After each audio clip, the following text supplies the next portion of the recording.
Ieri sera si è tenuta una riunione presso la sala meeting dell'hotel Tegnue a Sottomarina, in cui Beniamino Boscolo ha evidenziato la mole di lavoro portata avanti in questi anni dall'Ente Bilaterale Veneto anche grazie alla collaborazione con le grandi associazioni del territorio.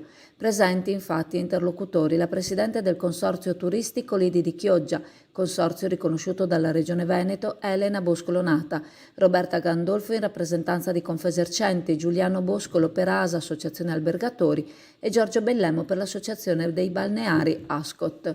Tutti loro hanno sempre sostenuto le attività dell'Ente Bilaterale Veneto, promuovendo i vantaggi che questo offre e condividendo con i loro associati le possibilità che l'ente propone.